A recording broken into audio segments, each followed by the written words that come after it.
Hey everyone, wanted to take some time today to share with you a little bit more, another grace moment, another teaching into grace as we continue to look to go deeper into the truth about God's unlimited grace, which is surrounded on His unlimited and unconditional love that He has for us. You know, as I begin to learn about grace, so many things that I thought I knew, it really, as a friend of mine said the other day, I had to put it on the re-examination table. It had to re-examine a lot of these things, and it has really led me down a path to really kind of deal with some of the what I call the religious rhetoric that we hear in some of our churches as it relates to God and our relationship. Having grown up in church and spent a lot of years in church and really kind of being tossed to and fro with every little thing that would come along. And, this person said, oh, you got to do this. And we'd run to that. And this person said, you need to do this. So we'd run to that. And so we were always looking for the remedy. We were always looking for the solution. What is the solution? What's the remedy? How do we win? How do we get God's blessings? How do we get His favor? How do we win? When will we win? Those questions were always going. And whether we fasted or prayed or worshiped or, danced around the church, because I came from a Pentecostal holiness background, and you dance, you shout, you not shout, you shout, like the dancing in the spirit catches you and you shout through the church uncontrollably. Yeah, you shout it. And we once thought there was power in that. If you shouted, you had a good shout and you were shouting, and we would look at it as God's doing something. If you went up for prayer and you got touched and you fell out, we would think, oh, God's doing something. And I remember as a young Christian, a young minister at the time, I would go up for prayer to receive prayer in that old prayer line, and I would fall out in the spirit, and I would get up finally, and I would think, okay, okay, okay, okay. That was it. That was the touch I needed. God took away everything bad. I'm going to be perfect from here on out.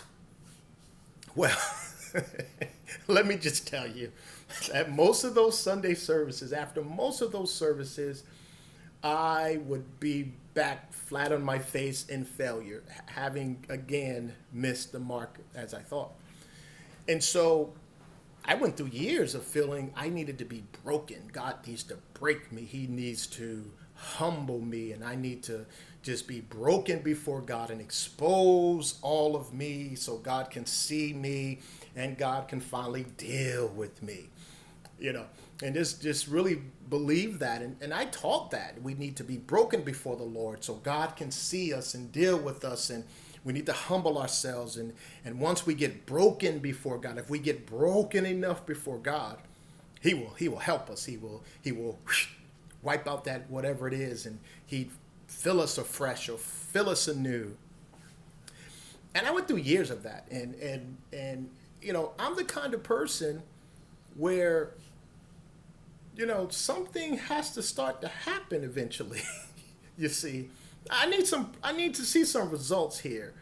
I needed more than the tears and the what I could consider to be humbleness and brokenness or whatever. I needed more than that. I needed to see some tangible, real changes.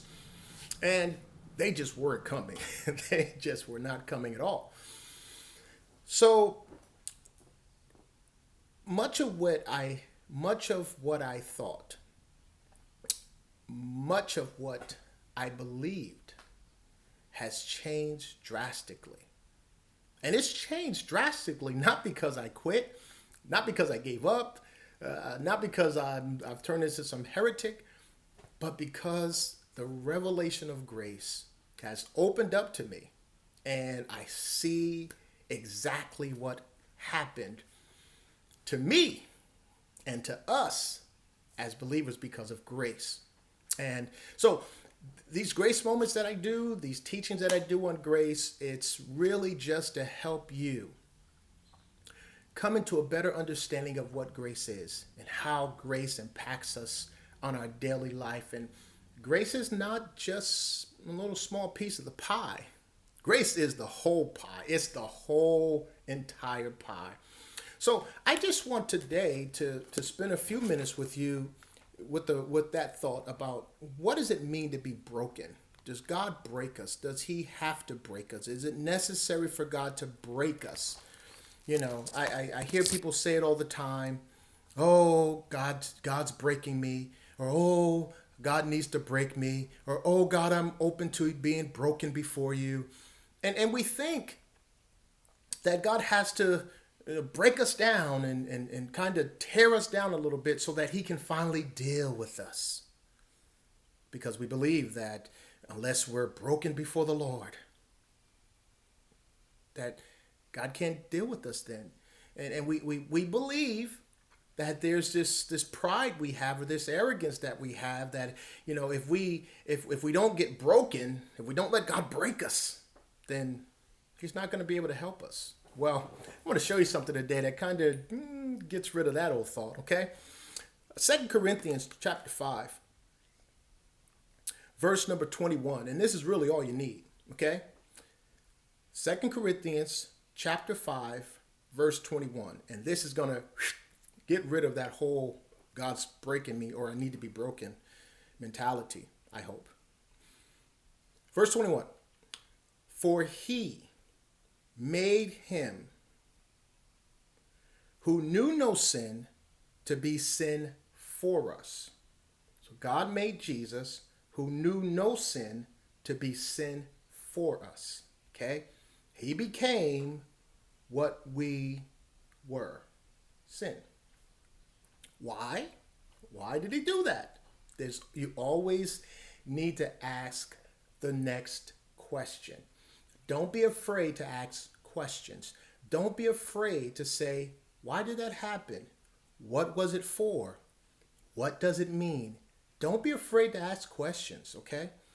He says that we might become, or we will be, the righteousness of God in him.